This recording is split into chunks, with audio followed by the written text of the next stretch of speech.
Swiggity sorty, let's get that booty. Hello and welcome to another episode of the SlimCogcast, aka the SlimCogcast. And how y'all doing this week? We got a lot of things to catch up on. We've had the Ubisoft Forward event happen this week. Also some new announcements from Nintendo, a lot of buzzings and reveals about the new RTX 3080 cards, and much more.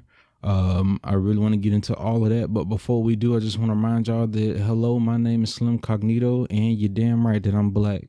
Now, to kick things off, let's get into the anime. We're still keeping up with the God of High School anime.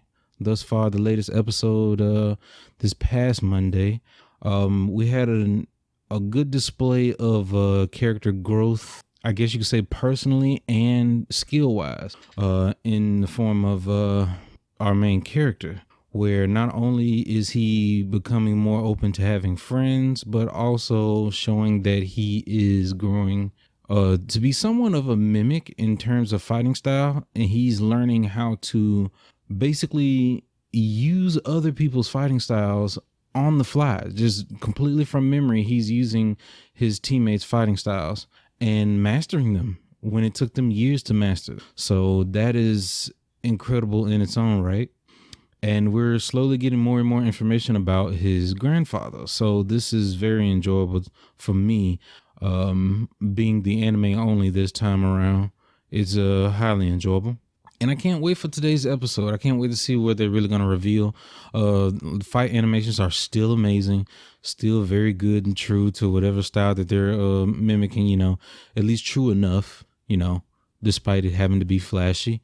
And yeah, I'm enjoying it. I can't think of much else to say except for the only things I'm afraid of is how crazy wild the magic BS is gonna get, because it's one of the biggest reasons why I dropped Naruto when Shippuden came around for a good while.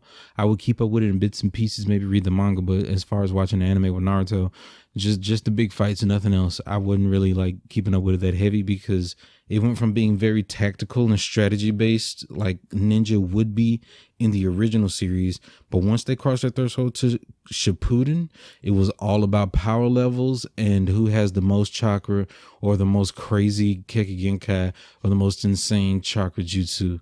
When originally it was all about how to use what you have the best way you can. So it lost a big bit of the spark for me, but that's neither here nor there. But yeah, I can't wait for the next episode. What I've been playing this week, of course, we've continued. We played about a good, say, 3 or 4 more chapters of The Evil Within. Came across one section that was just literally made for you to use up all your resources, and then they throw you into another huge section, which is almost a mirror image of Resident Evil 4 section. There was a chapter in Resident Evil 4, and the reason I'm comparing these two games is because it's made by the same guy, Shinji Mikami.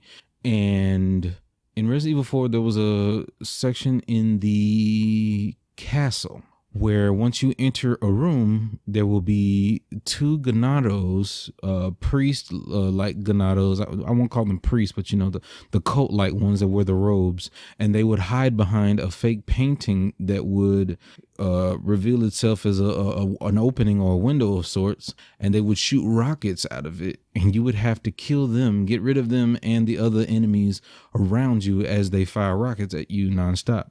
So there was a very similar thing that we've encountered in The Evil Within, where there were like these boxes. Each one had like a minigun or turrets, crank style turrets that shot arrows and bolts out of them, however you want to call them. I guess you could call them bolts from them. And they would only open to reveal themselves if you were to walk into the vicinity of where those bolts that they were firing would hit you. So you would have to bait them out, walk into the area of effect of of where they were aiming, into their aim area, and then step out of it and use the sniper rifle that they literally gave you minutes before you entered that area and shoot the person that's operating the turrets. Now, it became problematic simply because not only did you have to take on that task, but also fight off the enemies that were approaching you. And did they ever send them? We're talking up to 4 or 5 enemies at a time, 2 enemies camping behind cover and throwing tomahawks. It's just a lot. Like it was so much, but we got through it. It was very challenging. And even though I hated the fact that it was so cheap, I was loving the challenge at the same time. So I can't hate. But yeah, we got through it and we're steady going.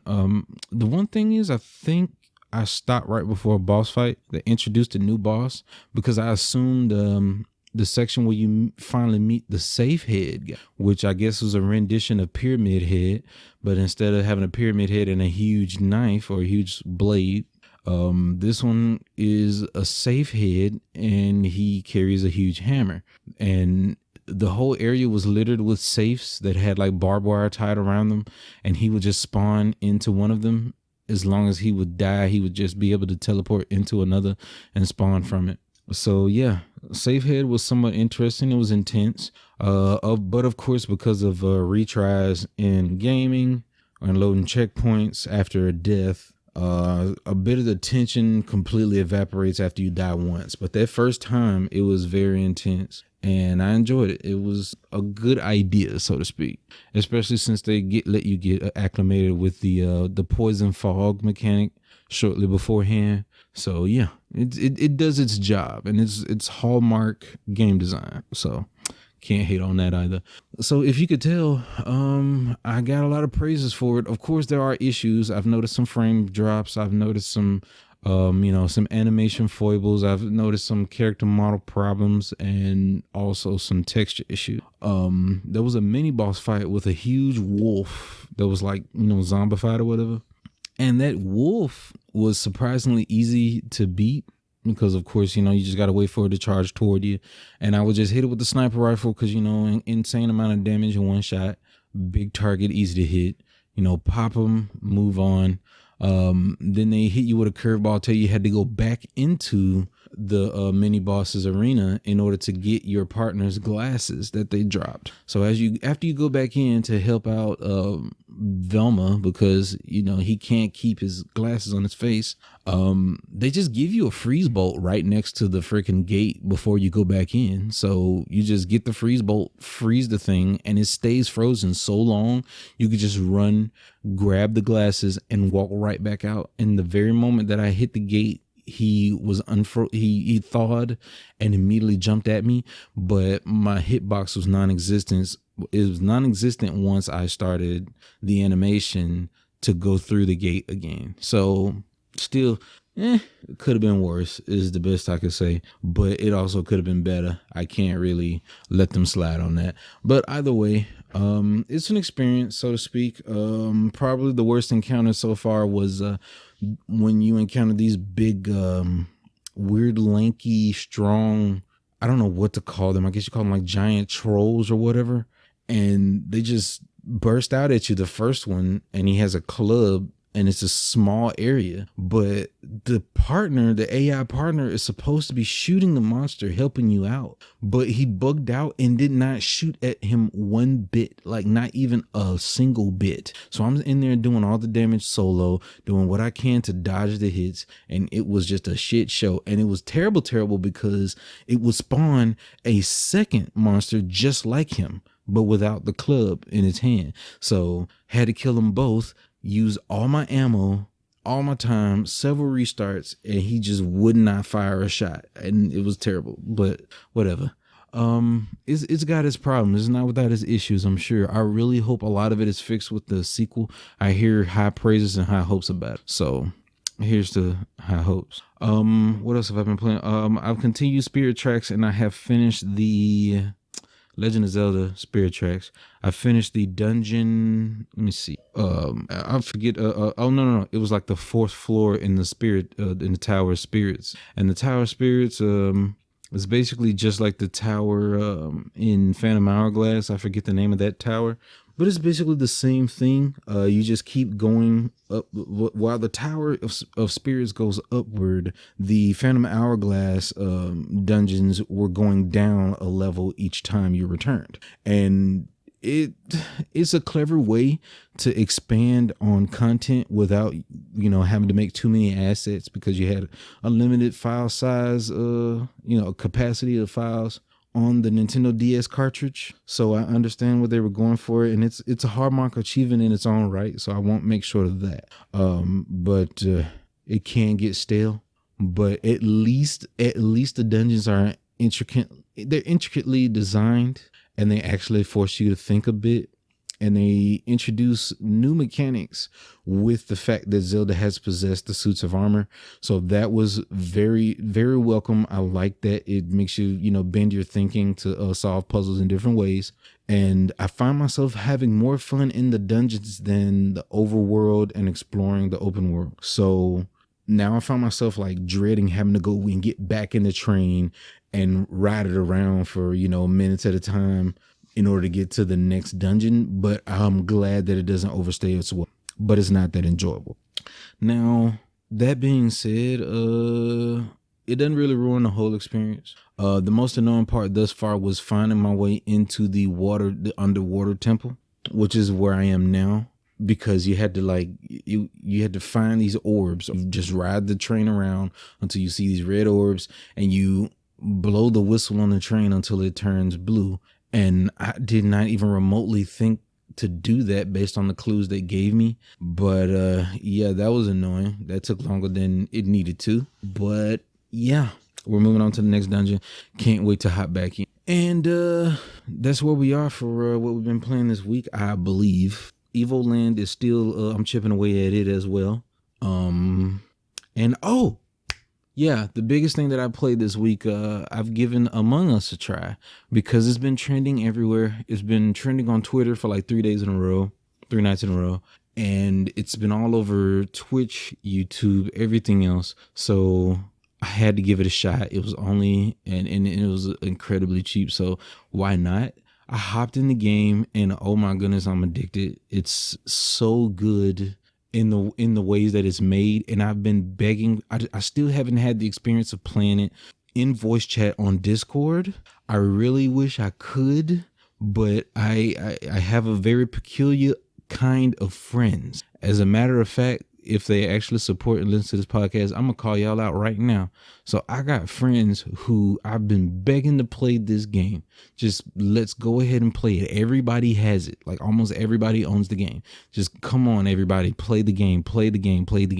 And I would get either late responses or never responses. But suddenly I've just announced that I'm also gonna join up with them in an MMO. And while I was shopping around for MMOs, literally all of the lights in their brain just like turned on immediately, and they are so ready. And I'm like, wow, like this it's like a night and day, the amount of now I give a fuck. So, hey, whatever, call it what you will. I'm just going to call them assholes. But moving forward, it looks like we're going to be playing some Critica and hopefully some Among Us, if we could actually get this going. And yeah, that's what's going on. So I'm going to try to get that to streaming. I got some people waiting that wants to join in with us, and that would be great if we could all come together and stop being shits. What else have I been playing this week? Well, I'll give you my a full summarization of Among Us. And the best thing about it is I'm very prepared for this, because when you have a history of when you had to play certain games like let's say card games, especially like spades or poker, blackjack, because I have an experience with these type of things, you know how to keep a level head and divert suspicion, etc., and basically stay in the minds of your opponents. And that's the whole key of the game. It's basically just playing Clue. If nobody's ever played Clue, it's literally the same thing. So you go where you're going, you do your task, and somebody's the imposter and turns up dead. If they turn up dead, you have to do what you can to make sure that either you don't get caught killing or you don't get caught by process of elimination while everyone's discussing who the killer is. So yeah, all that time of I've been seeing even the memes of people who've been playing Phoenix Wright, or if you're used to playing Danganronpa, you're already like veteran status, god tier level of skill in Among Us, which those things also help as well, and I've played all those games, so it helps a lot.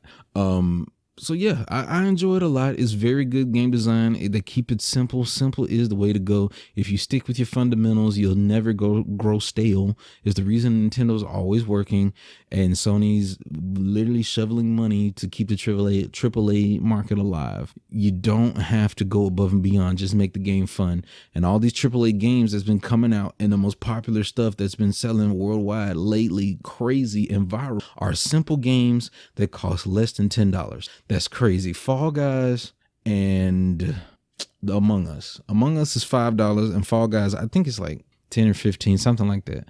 But they're old indie games that are super cheap, easy and accessible to play, very pleasing to the eyes aesthetically, so anybody can really understand whatever is going on screen.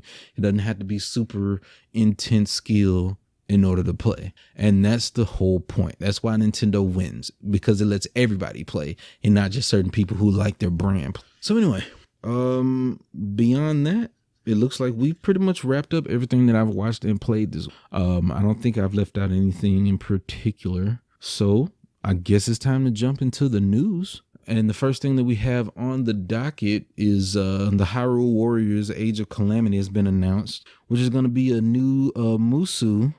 For those who don't know what a Musu is, it is the genre, I guess you could say subgenre, of video games that were started by Dynasty Warriors. So any game that will be similar to Dynasty Warriors would be considered a Muso. And Hyrule Warriors is literally just Legend of Zelda, but Dynasty Warriors combined, which is the gameplay of Dynasty Warriors with the lore and characters of The Legend of Zelda. And this is their first sequel to Hyrule Warriors, and this one's going to be Age of Calamity.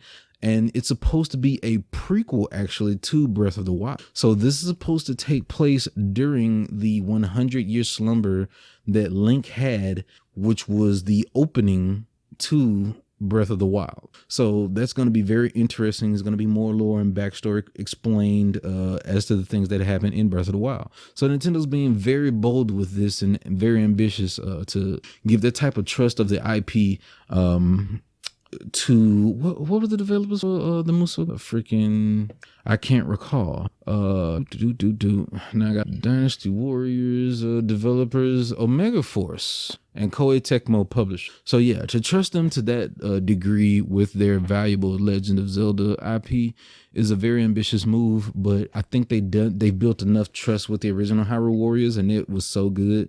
It got a lot of positive feedback. Hopefully, is the original Hyrule Warriors on the Switch? If not, they need to port it. I know it's a Wii U title, but there's a lot of Wii U titles that need to be ported to the Switch simply because not a lot of people played the let's see. It was released only, it is on the Switch. Okay, it's available on the Switch. So yeah, since it's available on the Switch, people will be available to go back and play it. And if they've already played it, they can go ahead with the Age of Calamity prequel, sequel, if you would. So that's going to be interesting to see that unfold. And, they hadn't been completely wrong with trusting third-party developers as of late. There's another thing on the docket that I wanted to bring awareness about. There is a Kickstarter. We know Kickstarters are always a gamble, but this one is something that hit me in nostalgia, so I'm biased on this one. And it's about a game called Demons Ate My Neighbors, which is supposed to be a homage to the original game Zombies Ate My Neighbors, which was made for the Super Nintendo, published by Konami. One of my favorite two-player co-op top-down shooters. Super good game. I'm not sure if it's developed or, if the original people are working on this, but I think it's, okay, here we go. What happens when you mix the manic, scary, funny tone of Zombies Ate My Neighbors with roguelike combat of Enter the Gungeon and Binding of Isaac, and the funky co-op chaos of Toe Jam and Earl? Then you get Demons Ate My Neighbors. And they've even taken that to make an acronym out of the title, and now they just call it DAM with an exclamation mark. And I find that pretty creative. So it's good that they capitalize on that. It would have been a wasted opportunity if they didn't. But basically their whole thing centers around two teens in 1991 going around using these squirt guns of different varieties of weapons to fight off demons. And that's pretty much the premise of the original Zombies Ate My Neighbors. It was supposed to be a bunch of kids, these two teenage kids going around in the 90s while a zombie apocalypse is broken out, and they found out that they could fight them off using water guns. So it was pretty dope. Not a bad premise at all. And very, very good music. So if you have the chance to play that game, I suggest go ahead and try it out by any means necessary. I don't condone if you pirate or, any illegal means, but, take it upon yourself. Any means necessary, please play that game. But yeah, the Kickstarter is in effect, and it is $4,857 to its goal, which is about $900 shy of $200,000. And they have 486 backers as of the recording of this podcast, and they have 31 days to reach that goal. So I'm going to tweet this project on Twitter so some more people can see it. And I want to bring more attention to it via the podcast. So if you like Zombies Ate My Neighbors, if you remember playing it on the Super Nintendo back in the day, you remember having fun with it, this is going to be a spiritual successor, and it looks great, looks amazing. They have a full trailer and everything and they even did a live action part in the trailer that's like complete with 90s cringe. Like any 90s commercial that you remember, it has that feel of cringe where it's like it's even hard to watch and it's gonna get a few chuckles. So check that out. Next on the docket would be Cyberpunk 2077, where they address that they will have microtransactions, but only in the standalone multiplayer version. So I don't find anything wrong with this. They've already announced that just like The Witcher, the main game single player experience will come included with DLC for free.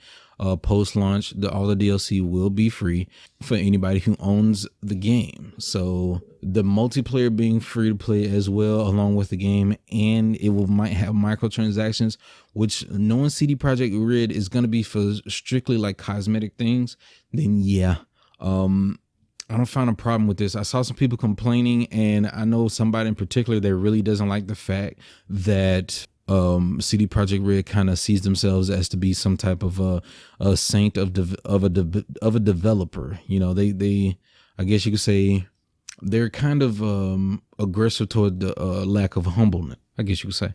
But they're doing things right. I mean, they deserve to toot their horn at least once, because everybody else is out there gouging you for content, yo.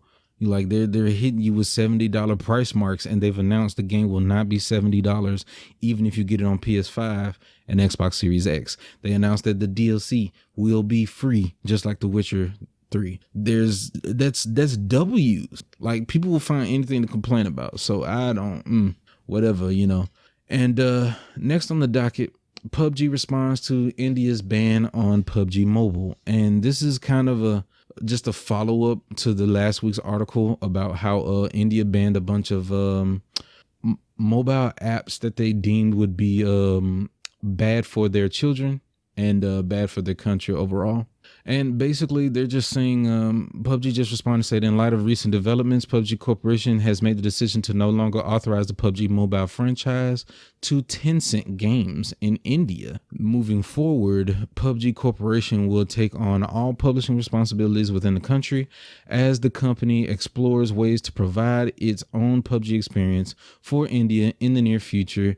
It is committed to doing so by sustaining a localized and healthy gameplay environment for its fans. Basically, they're looking to go around Tencent and making a new way or new policy in effect to where India would be fine with the game being available on their mobile apps and mobile network in India. So that's just a common power play and a smart business move overall. So that's a follow-up on what happened last. Now, next on the docket, we have Microsoft Game Pass subscription for PC rises from €4 to €10 a month. And this is something that I was kind of wary about. I had a discussion with somebody about this in a Discord server recently, and I tweeted the screenshot of what I was saying.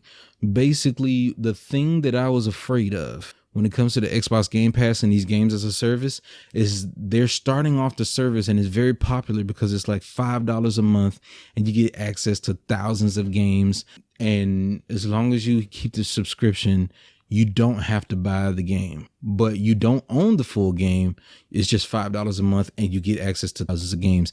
Basically, they want games as a service to be like a streaming service, kind of like Netflix, but for video games. And it sounds good on paper. It sounds good initially, but I am old school. And that means that when you buy a product, it is not okay to own the product temporarily. I would rather actually own the product, because the problem with games as a service is if you're not around a stable internet connection, if you happen to not pay the subscription, you cannot play that game. You do not actually own the product, or at least a license ownership of the product. And that is a problem in my book. That is not okay, and it never will be okay. So the fact that they think that people are buying into this scares me, because this is the same way, if you know your history, this is the same way that the cable company became so much of a real evil beast, but now dying beast on life support. When cable was first introduced, it had a very low cost, and it was introduced to everybody to have a TV in every home. They pushed it very, very hard, and they wanted it to be a way to get news and media to people beyond magazines and newspapers and word of mouth. And that's how they made media a thing. But the issue was that it was very cheap at first. And they would tell you, you have access to these channels for this low price. But eventually, cable prices started to skyrocket, and it kept skyrocketing and kept going until it was a norm, and everybody had to accept it, because certain areas would only have one cable provider. So if they raise the prices, an entire city is not going to fight against it and get the price lowered. So they would rather just keep paying the money and keep raising the price. This is what they do still to this day. They'll tell you, well, you can sign up with us and your cable bill would be this low for 6 months, or this low for 12 months. And after the 12-month period, boom, it went from $40 a month. Now you're paying $120. Now you're paying $150, and you don't know why. So this is the very same thing that everybody should be afraid of, but people will buy into it. But the only thing that I am comfortable about is gamers are usually, as a whole, experienced gamers, I'll say that. Experienced gamers as a consumer, as a whole, are way more wise with their dollar, and if they are not pleased, they will immediately stop paying. A lot of the microtransactions that you see in video games are the result of either people who are older, experienced with a disposable income, or just young kids who are given an allowance of amount of money that they could spend on V-Bucks. Okay, that's the majority of microtransactions to this date. The majority of the mature gamers don't buy via microtransaction that often, especially if it comes with a game that it's not multiplayer based, or if it is, it has certain packages on release. Then they'll just buy the game with the biggest package, which comes with extra DLCs and features, and then they'll just coast like that, and they won't buy any other microtransactions on forward. But that's pretty much what we're dealing with now, and hopefully we'll be able to weather that storm as a whole. Next on the docket, over on Polygon, Apple opens iOS to game streaming, but with major hurdles for Stadia and xCloud. So in light of the recent lawsuit between Epic Games Store and Apple, they basically decided to extend an olive branch, so to speak, like they say. Like, we'll try to find middle ground for you all when it comes to your game streaming. But it's a problem, because they said you can now have your Microsoft xCloud and Stadia, Google Stadia, on the iOS store, but there's new rules after they've revised the terms of service and whatnot.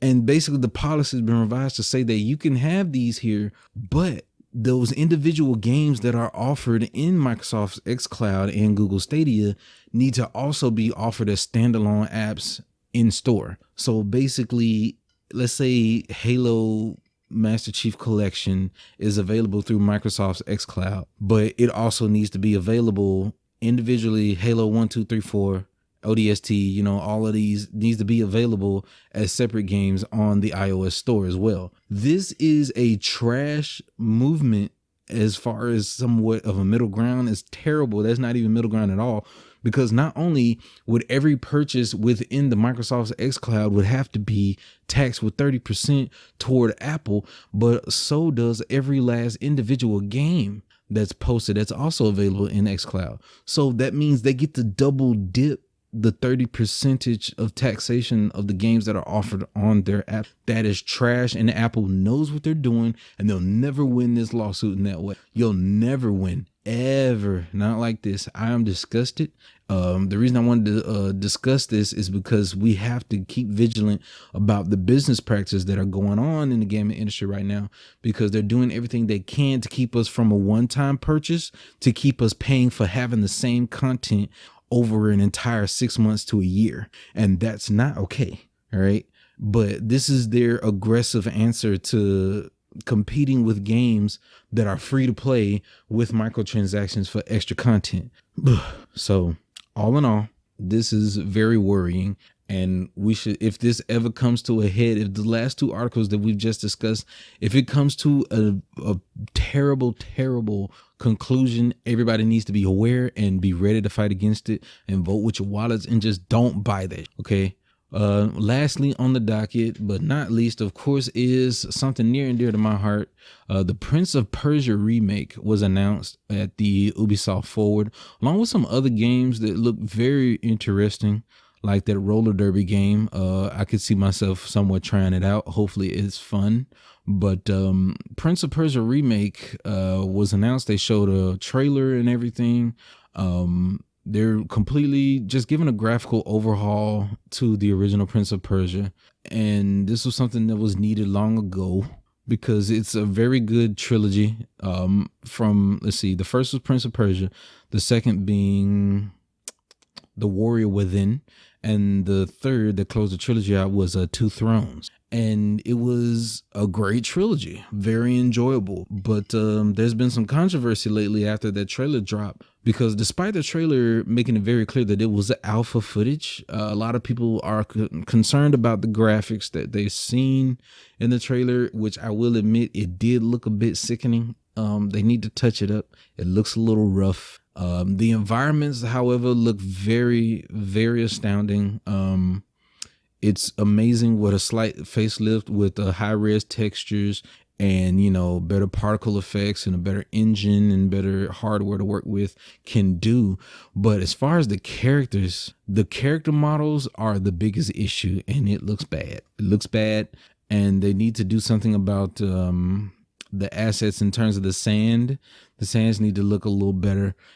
Even on the original from PS2, GameCube, and Xbox, the sand, as you can see, actually was placed with care to look like sand would if there was a sandstorm to happen. In the kingdoms of Persia, you would see certain carpets would be half covered with sand, and there would be sand under parts of the carpets, and you would see them, sand would group up in corners of the rooms and etc. So that's what made the environment that much more immersive. And it's something they're going to have to work on, because high-res textures is not going to be enough to hide a lack of effort. So, but it is in alpha, so I'll be fair. And alpha literally just means that we have the assets already done, and we didn't do any of the touch-ups to make it look a little better. So hopefully they will do so before they enter the beta stages and then think about release. That it looks marginally better than what we've seen. Well, not marginally, considerably better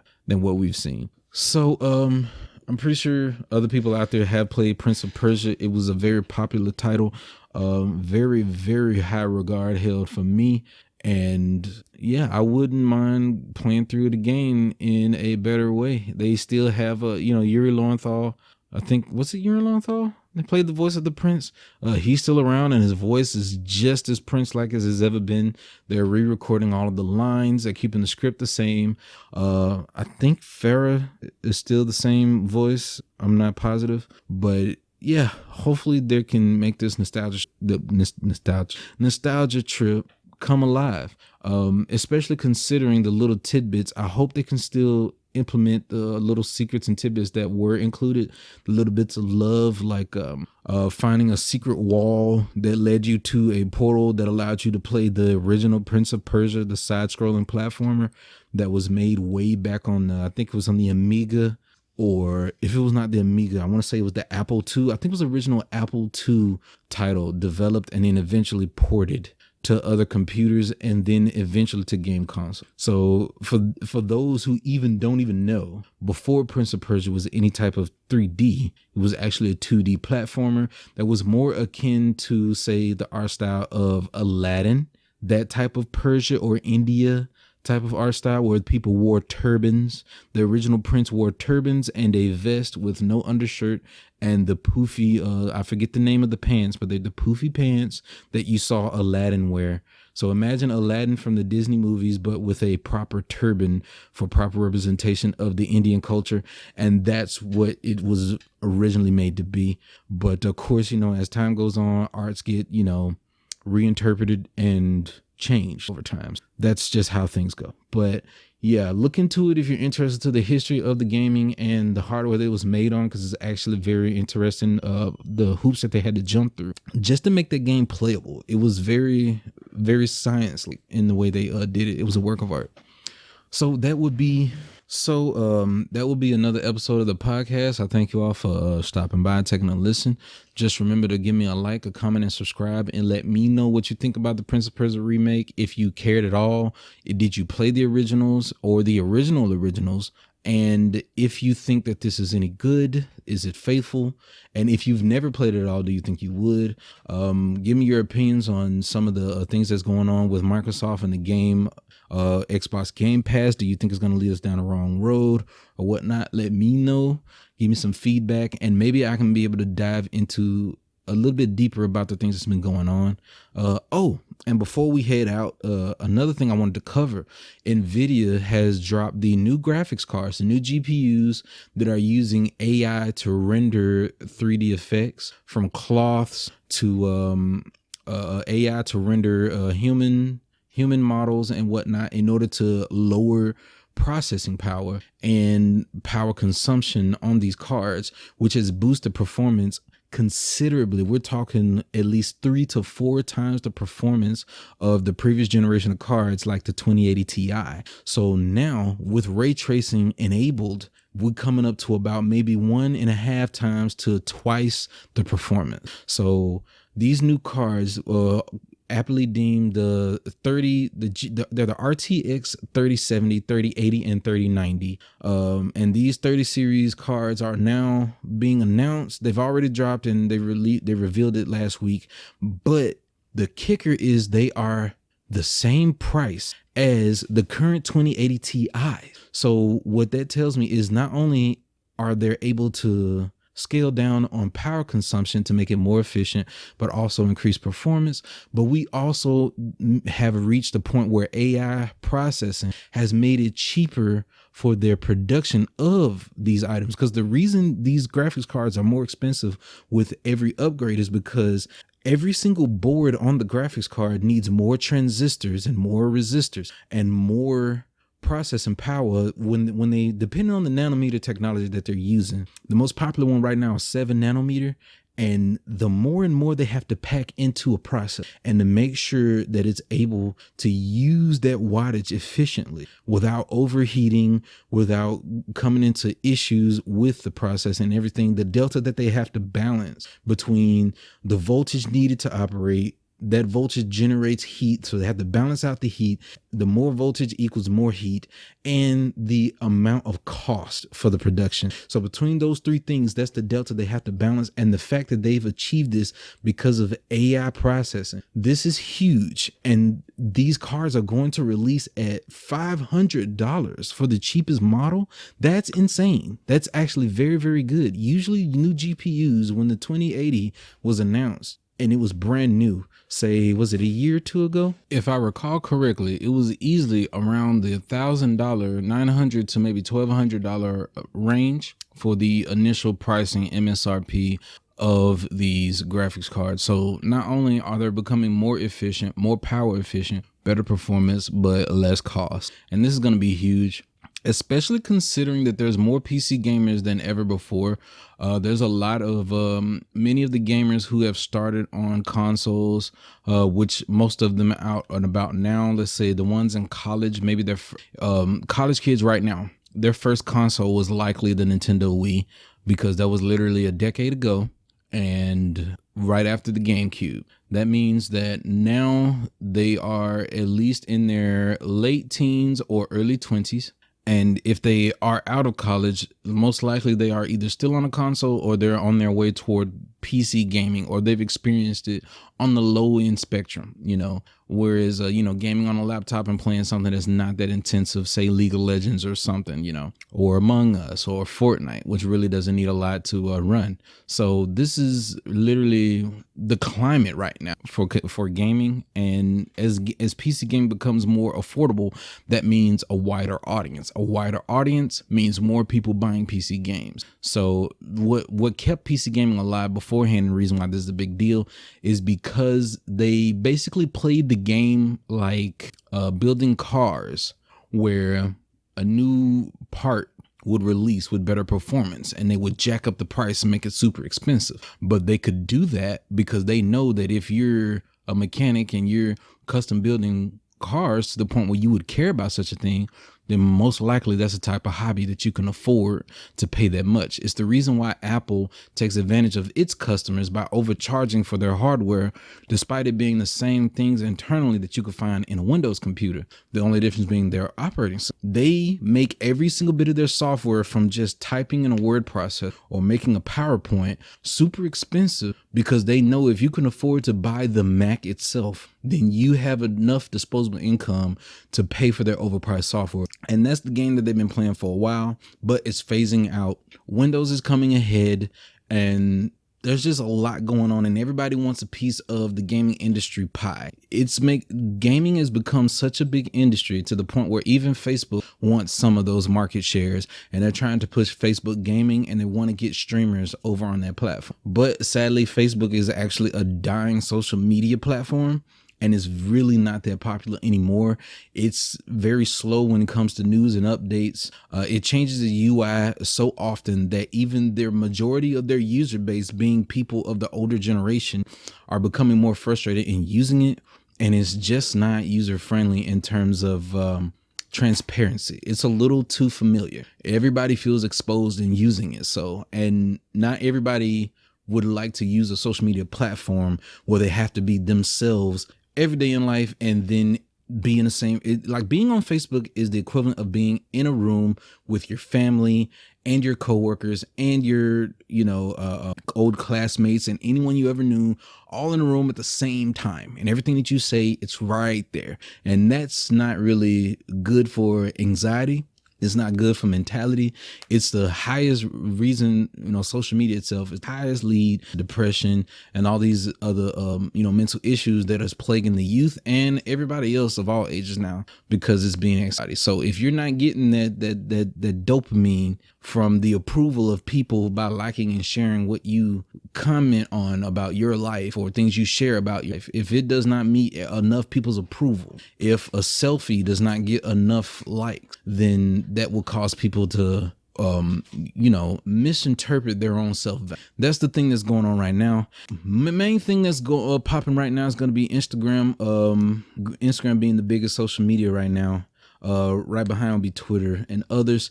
If Instagram tries to get in on the gaming thing, which it kind of has, but it's not Instagram itself. They have the Caffeine app where celebrities play video games and, you know, talk with one another. And that's been kind of popular lately. So we'll just have to see, you know, if Amazon and Jeff Bezos sees that it's important enough to go and buy Twitch, which is a gaming streaming app and platform.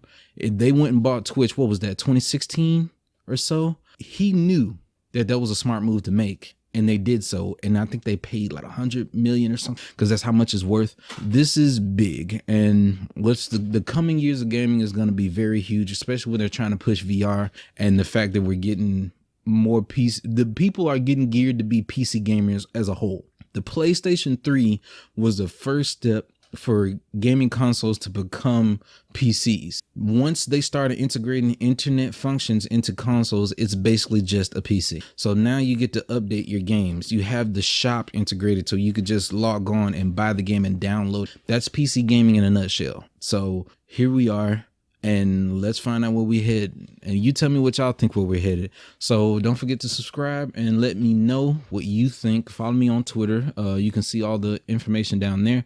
You can also find this podcast every Mondays on Spotify, Apple Podcasts, Anchor, and any other platform that you may find or use on a regular basis. And yeah, get back at me. I always remember the channel motto: intentions are the most important. Actions ain't nothing but loud, and words don't mean a damn thing. I love y'all. Take care. Peace. Open up. Ooh. Fuck. Oh no. Sir, please. It's already done. Come on with this bullshit.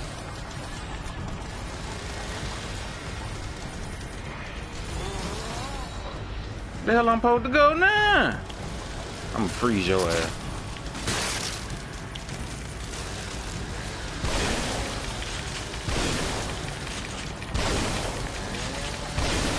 And that's all my shotgun ammo. Ooh, shit, that was close.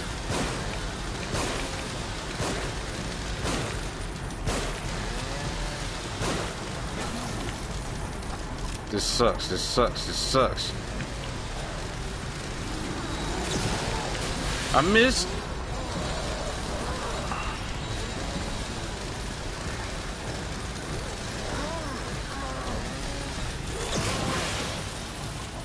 Oh, I ain't missed that one, okay.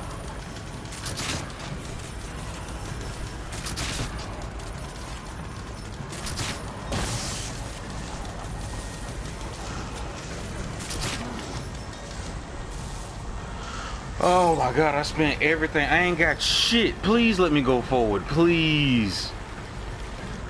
Please. I'm just glad that nigga over there was bugged out. I don't even want to fool with him. They done cut me off from my partner. Oh god. I think that's the reason it's bugged out. It won't move forward.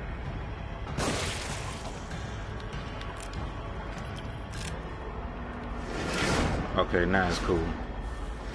Whew, at least they gave me a heal. Shit, nigga. It could be full. It better not be full of nothing. I done spent everything I had. I got no ammo.